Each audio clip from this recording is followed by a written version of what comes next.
We should be back at this moment. Okay, good. Yeah, I don't know what it is. Sometimes OBS just likes to choke out and freeze in place with me sometimes. That's the first time I've had it happen while I'm live, though.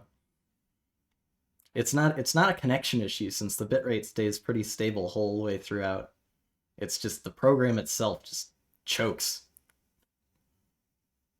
Yeah, maybe it needs to be choked. Maybe it wants to be choked.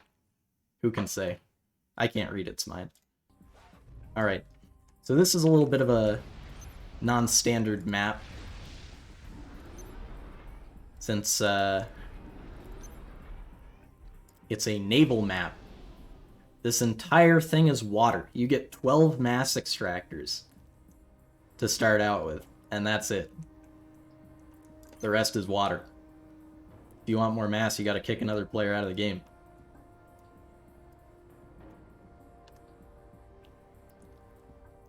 So we're actually starting with an air factory here instead of a land factory. Since all factories can build engineers. And there's, as you can see, no use for land units on this map. I could coat my small island with land factories, but that wouldn't be of much use until we got our economy up to snuff so that we could build T2 hover tanks.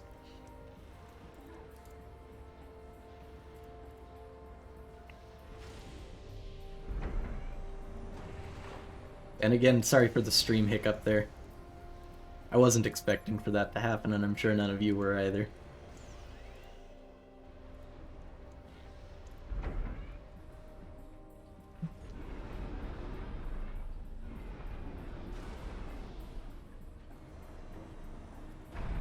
Atlantis? What do you mean by Atlantis?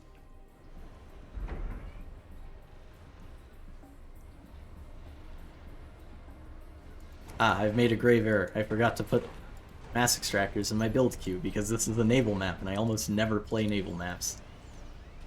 I'm a bit out of my element.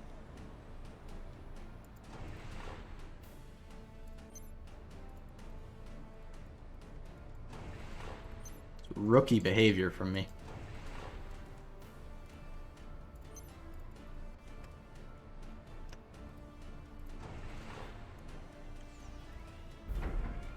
Oh, the submarine carrier.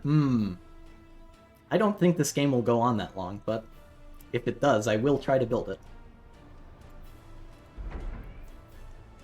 As you could see from the games that I played with Gale there.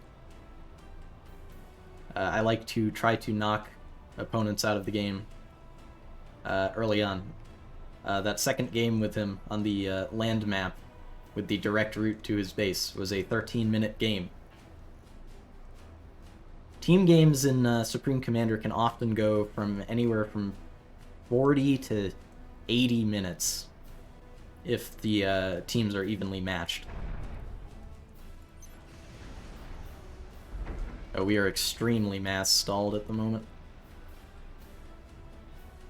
So I will actually stop those with no... Yeah, there's no reclaim available, so... Get the mass out of the power generator that we already started building.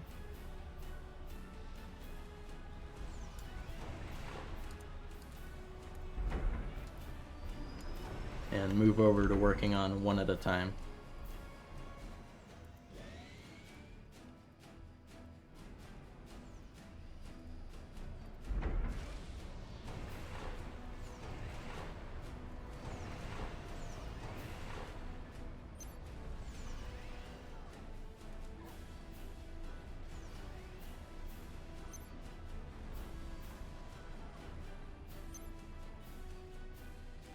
Okay, that should do us for mass.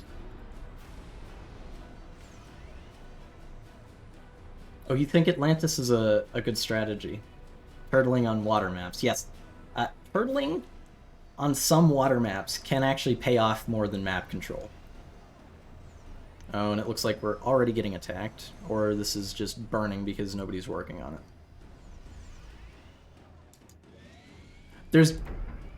Cheeky engineers. Engineers are amphibious. They can move across water freely.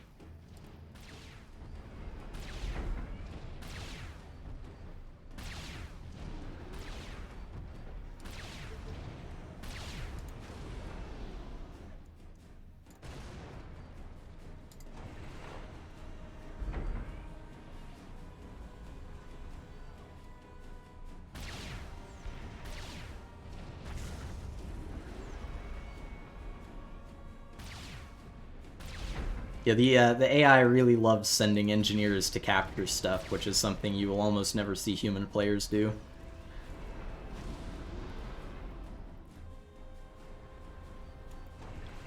So that being the case, and this being a water map, it would be prudent to build some sonar and torpedoes.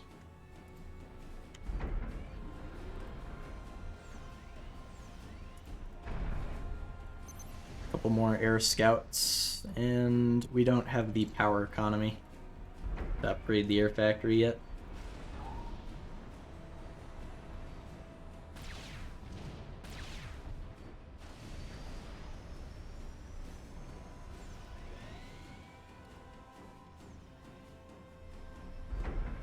Set a scout plane on patrol there.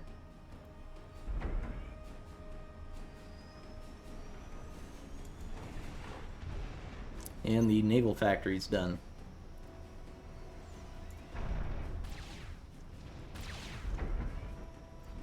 Gotta get some more power generators up, though.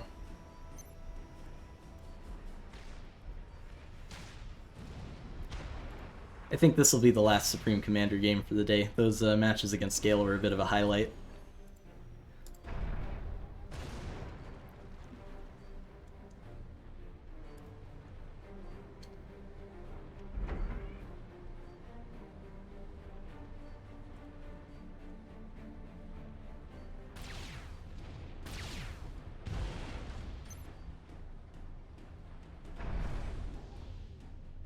Now it seems our scout plane's been shot down already.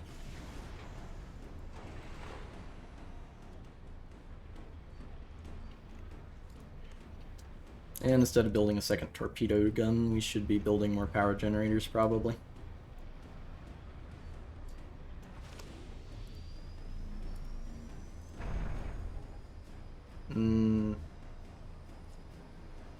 We almost have the power infrastructure to be building boats now, so we can get a head start on that. Or not. Massive energy drain from building more power generators.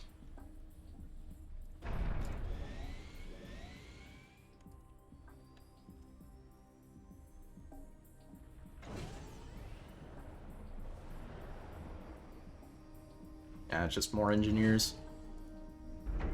Doing quite well on mass.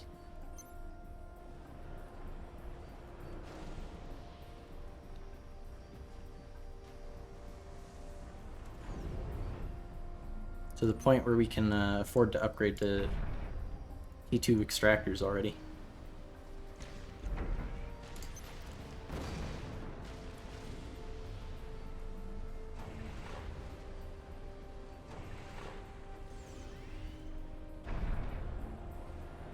Now we can get the boats on the way.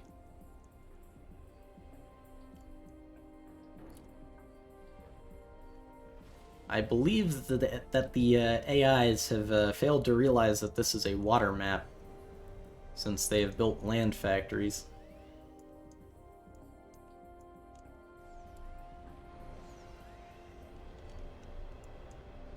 Which is a shame, and probably an error in their programming, since these are adaptive AIs, they are supposed to recognize that this map is a water map.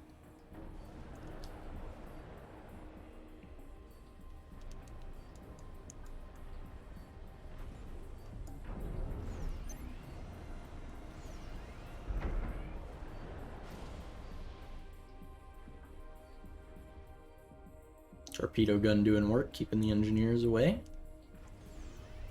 Yeah, mass extractor upgrade timing is a bit tricky to get your hands around. It's kind of, in most games, it's kind of just a do it when you can afford it sort of deal. Since in land maps, your priority should always be on keeping map control. Expanding your land production capabilities. And we actually have enough of an economy to put our commander straight to tier 2. And also the second naval factory to tier 2. So boats are a little weird in Supreme Commander. So there's 3 tiers of boats, the same as there's 3 tiers of every other land and air unit, but tier 1 naval is kind of the equivalent to tier 2 land. It's easiest to think about naval units in this game as like a +1, because T3 naval is kind of equivalent to an experimental, almost, in how expensive it is and the damage it can deal.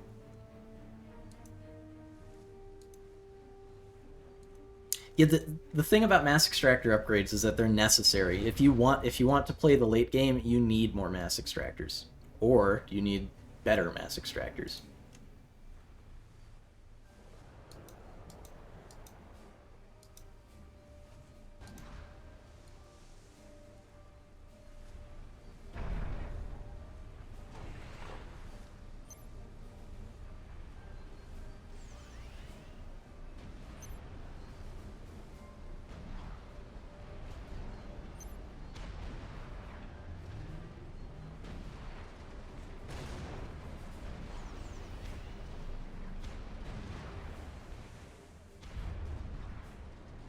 Ah, yes, the AI went for an overwhelming land strategy on a water map, so this shouldn't take too long.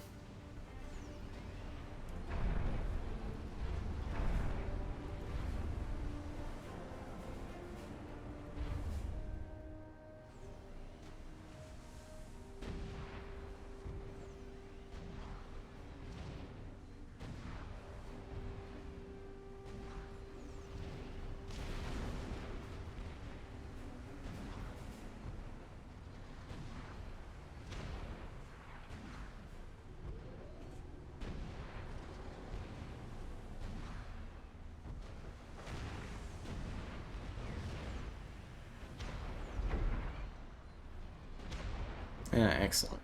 So, yes, okay, this map is small enough that we can actually build T2 artillery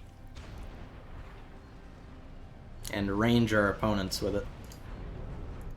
But we're gonna need more mass, since there's a big drain on building one of those.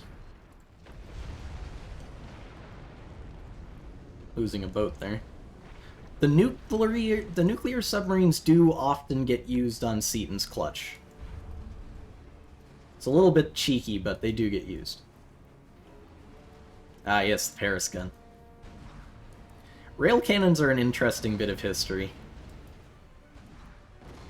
They were abandoned mostly because they were unwieldy to transport, not because they were not useful. In fact, they're incredibly useful. It's the kind of gun that you'd only see mounted on, like, static defenses for a naval battery employed in normal warfare.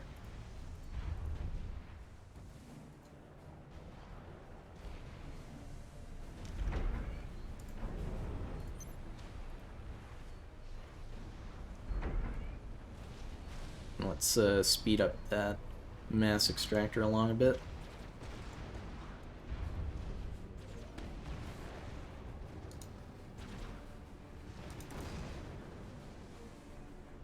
Yeah, one frigate's not going to chip away at those T2 mass extractors much. So we'll just keep being annoying to the red AI over there. We're mass stalled, but the extractor that's stalling us is almost done, so it doesn't matter that much. Oh, the turntables used on railroad guns? What do you mean by turntables? You mean the special ways that they were used to orient the gun away from the railroad tracks in sight, or the ways that they were rotated at like a normal train turntable. Since the railway guns were built mostly to utilize existing infrastructure.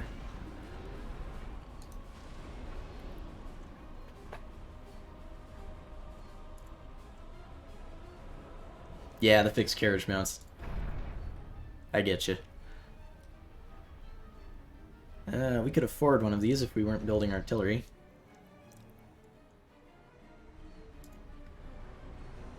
But we're building artillery.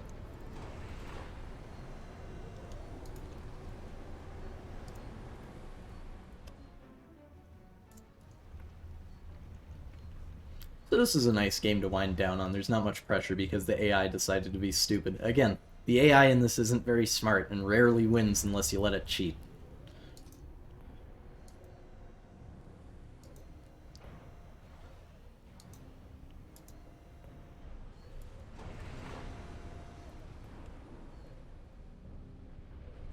Ah, good, the artillery's done. So artillery can actually be made to fire faster by surrounding it with power generators. Oh, forgot to silence my phone. So we're just going to surround it with power generators and build a second artillery cannon.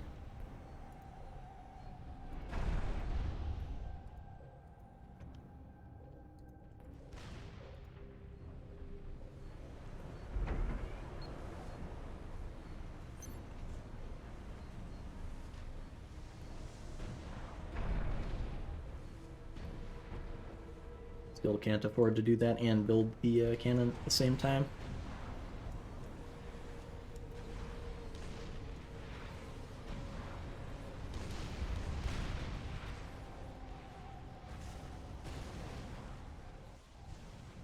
Oh, he's got his comm out. Cute. Oh yeah, stacking power generators. Always a good time to shoot at.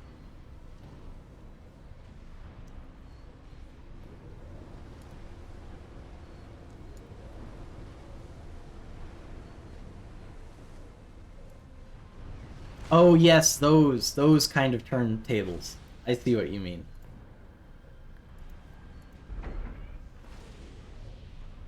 Yeah, those that's like a mount to get a 360-degree angle on the gun.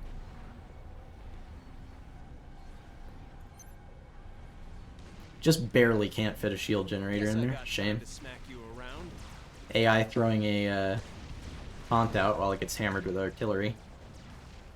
Classic. We need some spotters for the artillery.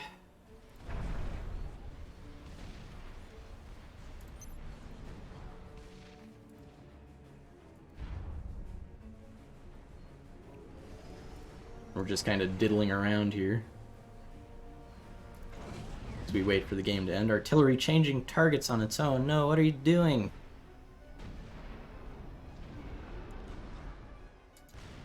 Although I guess we don't have a sight on the commander over there, so...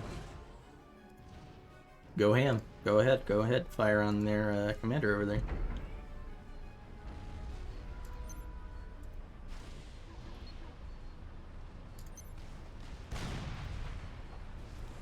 We're just building a nest of artillery here. 4 cannons should be enough. We don't quite have enough guns to do saturation bombardment yet.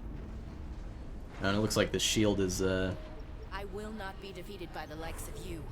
Draining a lot of power from us, as well as this cruiser construction.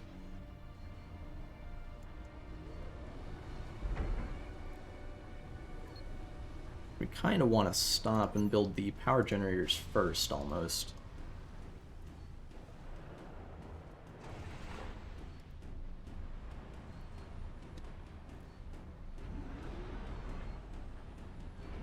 And the reason why it's a bad thing to build power generators next to other buildings is because power generators explode again and deal damage to everything near them.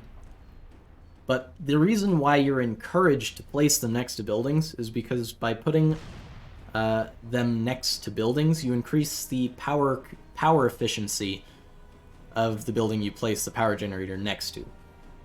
So this shield that's eating up a lot of power becomes more efficient if you surround it with things that make the shield easier to destroy.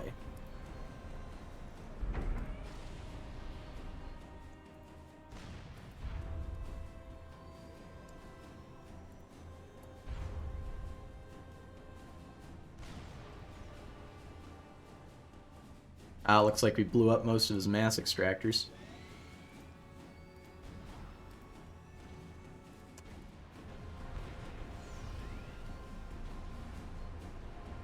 Oh yeah, Supreme Commander 2 is a total embarrassment of a game.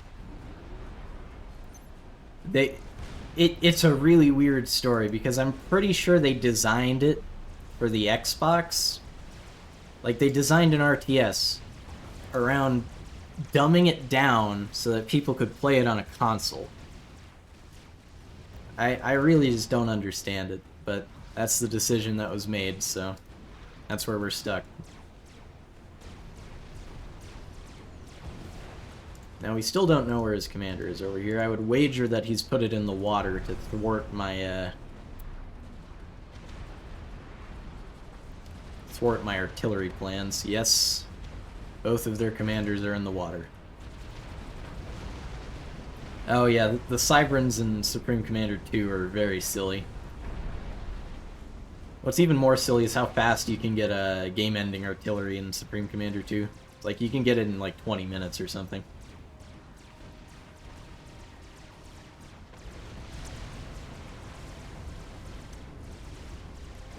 Alright, we've got 4 guns. That's enough to, that would be enough to force a concede from a human player that couldn't deal with them, really. And we can barely afford to run that shield now.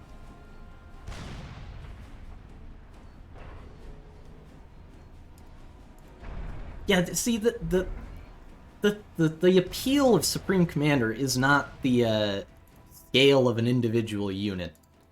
The appeal of Supreme Commander lies in the scale of the entire battle.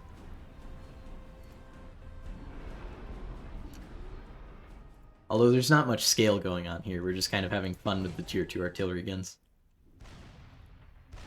It's blowing up all of the AI's mass extractors and factories.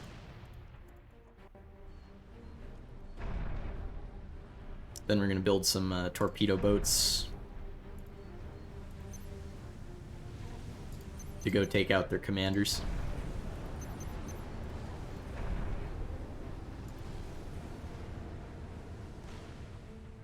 And this is a fun unit. The UEF has a special boat called a cruiser that fires an unending barrage of tactical missiles. This is one of the most frustrating units to see in a multiplayer game. Just because it outranges it's extremely fragile for a T2 boat, but the stopping power of the tactical missiles is, well, let's look at it right there. Ah, you can't see the explosions just out of range. Needless to say, it's a little ridiculous. And yeah, the artillery does feel like a really weird version of a point defense cannon in Supreme Commander 2.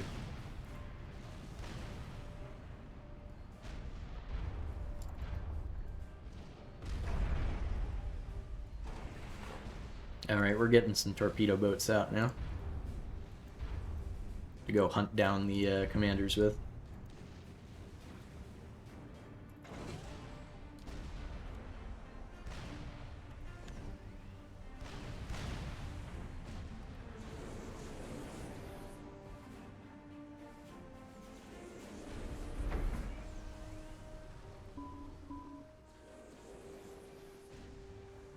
Yeah, it's fine radar range.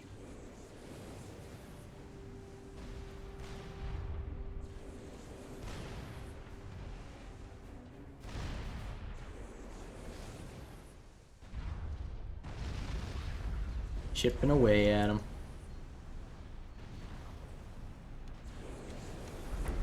I guess we could stuff more power gens on this island. I don't like doing it, but it's probably what needs to be done here.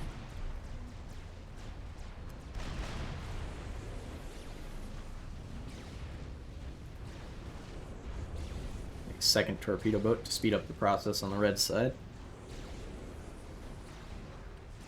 And blue is all but out of the game. He's got one assault bot. Nope, doesn't even have that now. And he's entirely underwater.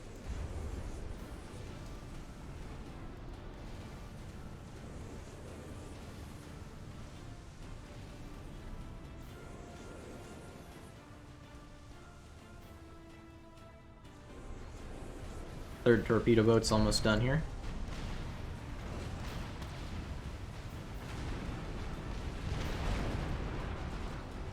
Oh, and the red comm walked out of the water. Perfect. Maybe you can get some artillery on him before he submerges himself again. Looks like it.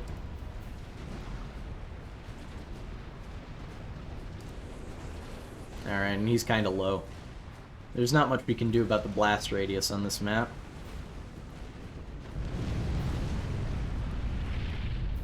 Although it looks like our torpedo boats were just safe. So now we just need to wait for this one to die to torpedo boats. Yeah, submarine kill. Commanders are also amphibious units. They can walk underwater and then be impervious from all non-torpedo or depth charge attacks. Although there's not much they can do once they're in the water, so it's a bit of a gamble, really. You're kind of betting that your opponent will ignore you for a bit. And in multiplayer games, sometimes it works out, but usually if it reaches that point, the tide of battle has turned to the point that there's no coming back.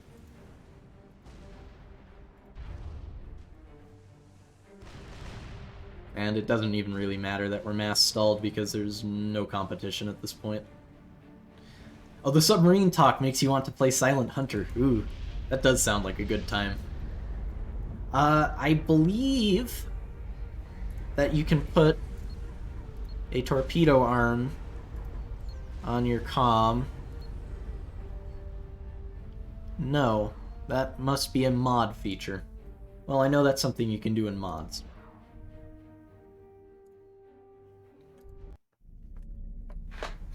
Will give us the AI score graph. Ah, it will give the AI score graph this time. Alright, see, so we're here in the black. The AI out-ecos us just because it's a computer for a bit, and then it slowly loses the game because it doesn't remember that it's playing a water map. Coin inclining. Why is my coin inclining today? Why do you say that, Spacer? I appreciate the message though. Oh, the numbers went up. The numbers. Ah, yes, the numbers. Ah, well, it's been about 2 hours, I think, in total. We had some fun with Gale today. Any closing comments from the chat? I think it's about time to wrap it up here.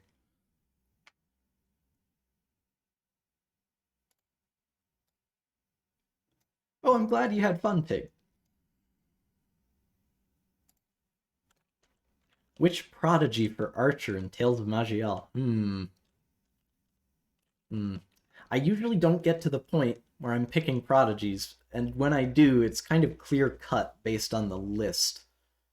It kind of depends on what you're doing. I'd imagine you'd want to pick from the dex tree. Let me see if I can get a list of prodigies here.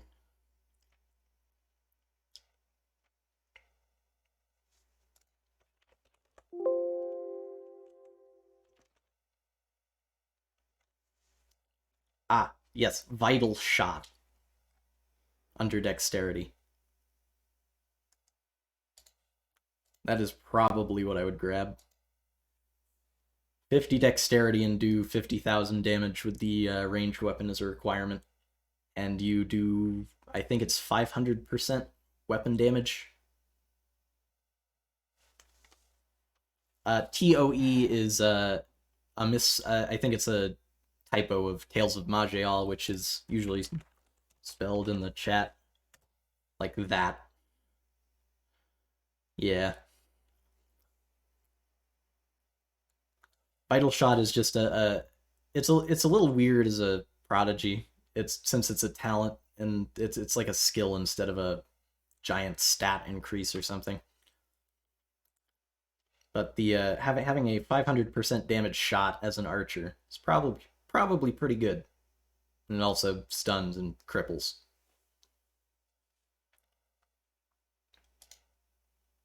Any suggestions to raid today before we wrap up the stream?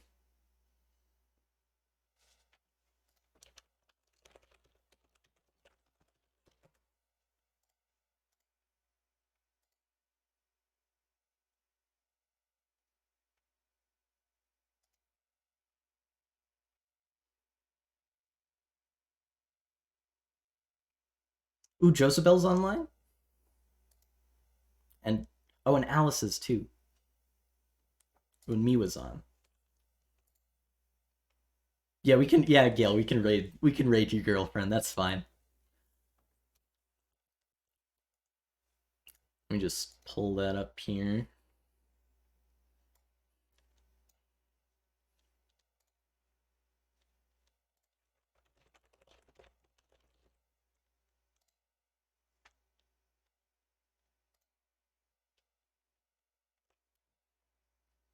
Gail friend. Ah, that's a good pun. That's a good pun.